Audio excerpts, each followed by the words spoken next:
जय हिंद मेरे दोस्तों, मैं नितेश मधुकर स्वागत करता हूं आप सबों का अपने इस YouTube के ट्यूटोरियल चैनल पे। दोस्तों, जैसा कि आप सबों को पता है, OTP का आज के दौर में क्या इम्पोर्टेंस है। OTP का मतलब होता है, जो OTP का जो फुल फॉर्म होता है, वन टाइम पासवर्ड।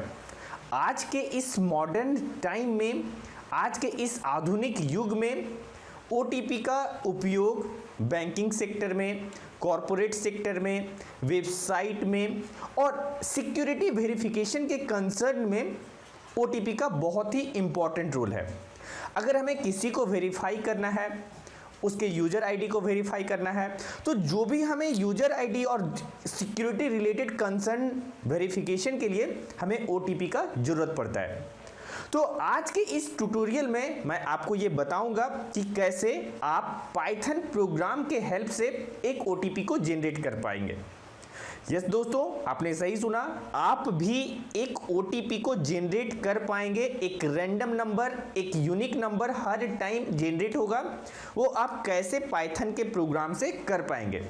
आज मैं आपको एक नहीं, दो नहीं, तीन तरह से OTP जनरेट करने का तरीका बताऊंगा और बहुत ही आसान तरीकों से ये आप सीख सकते हैं। तो बिना समय गवाए वीडियो को अंत तक देखें। वीडियो आपको कैसा लगा ये कमेंट सेक्शन में जरूर बताएं और अगर आप चैनल पे नए आए हैं तो चैनल को सब्सक्राइब करें, लाइक बटन दबाना बिल्कुल भी ना भूलें और जुड़े रहें मेरे लेटेस्ट वीडियो के साथ। तो आइए आज का वीडियो को हम स्टार्ट करते हैं। अब हम हैं कंप्यूटर के स्क्रीन पे और अब हम सीखते हैं कि कैसे पाइथन के प्रोग्राम से हम OTP को जनरेट कर सकते हैं। तो एक स्टेटमेंट लिख लेते हैं, कमेंट लाइन का statement, Python program to generate OTP। और अब OTP मैंने कैसे इस प्रोग्राम को करेंगे, तो सबसे पहले हमें एक फंक्शन को लेना होगा। किस नाम से फंक्शन को लेंगे, मैं रीड इंट के नाम से एक फंक्शन को लेंगे। रीड इंट का क्या यूज है ये मैं आपको अभी बता रहा हूं। Import RANDINT read int, actually read int क्या है, एक फंक्शन है और ये एक रैंडम नंबर को जनरेट करता है। इसका जो एक पैरामीटर होता है, हमें बताना होता है कि स्टार्ट पॉइंट क्या है, एंड पॉइंट क्या है, इसे हमें बताना होता है। और as per the definition of randint, the random module which gives the to various useful function and one of them being able to generate a random number. So we have to give by the use of read int, we have to give the range, and by the help of that range we can able to generate any random number.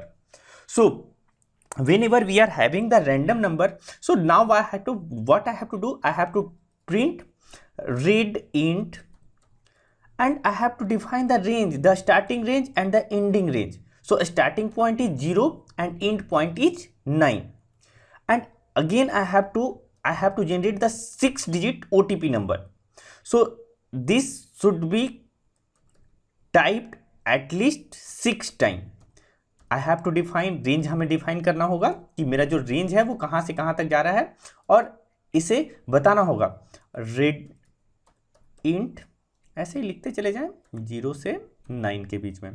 ये 3 time हो गया। अब इसको copy करके 6 बार का अगर हमको generate करना है तो Ctrl+C करने के बाद इसको Ctrl+V कर दें, एक कॉमा से सेपरेट करने के बाद, और देखें कि कैसा हमको आउटपुट मिल रहा है। सेव कर लें और जस्ट रन करके देखें कि क्या आउटपुट हमें मिल रहा है, जो हमें मेरा जो नीडफुल आउटपुट है वो मिल रहा है या नहीं।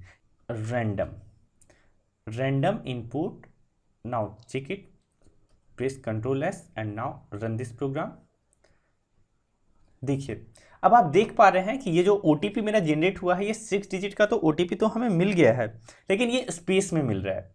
यहाँ पे हम इसको कॉमा देने के बाद एक स्टेटमेंट और लिखते हैं, separate equal to single space. Save कर लें और अब रन करके देखें कि ये हमें क्या मिल रहा है। देखिए, ये सेपरेट जहाँ पे हम स्पेस खत्म कर दिए तो अब हमको जो OTP मिल रहा है वो 662020। फिर से एक बार हम चेक करते हैं कि ये जो हमको OTP, कोई भी नंबर का OTP हमें मिल रहा है या नहीं। तो फिर से देखें कि आपका ये चेंज ओटीपी आपको मिल रहा है। तो ये तो एक तरीका हुआ। अभी मैं और भी कुछ तरीके से आपको ये बताऊंगा कि ओटीपी को कैसे जनरेट कर सकते हैं। तो ये फर्स्ट तरीका हुआ।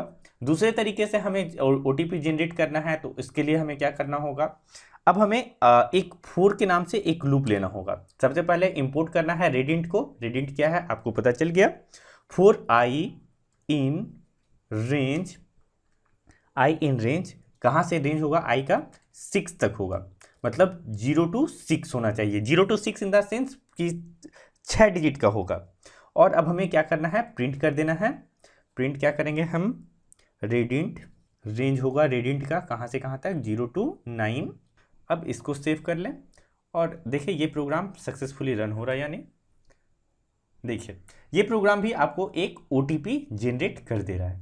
तो ये दो तरीकों से मैं आपको बताया। एक बार फिर से कोडिंग को समझ लें। यहाँ पे मैंने क्या किया कि आई नाम से एक वेरिएबल लिया, उसका रेंज बता दिया कि ये 6 डिजिट का मेरा होना चाहिए। आई का जो रेंज होगा वो 6 डिजिट का होगा।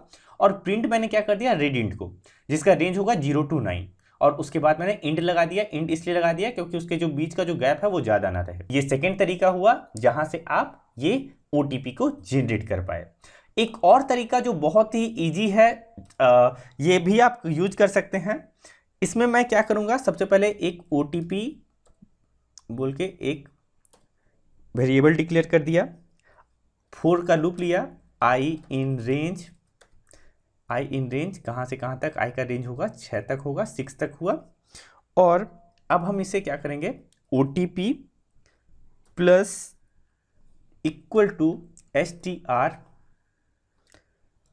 और RAND रेडिंट, और इसका वैल्यू हमको 0 to 9 देना है। ये 0 to 9 है starting point and ending point, मतलब कहाँ से कहाँ तक के नंबर से हमें जनरेट करना है ओटीपी। और अब हमको प्रिंट कर देना है, क्या प्रिंट कर देना है, ओटीपी। देख लीजिए आपको ओटीपी मिल जा रहा है या नहीं।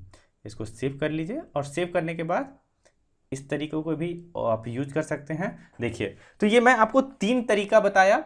इन 3 तरीकों से आप ओटीपी को जनरेट कर सकते हैं। अगर उसमें भी अगर आपको कोई स्टेटमेंट, अगर आप अपने हिसाब से कोई स्टेटमेंट यूज करना चाहते हैं कि क्योंकि आज के टाइम में ओटीपी का बहुत ही ज़्यादा यूज हो रहा है।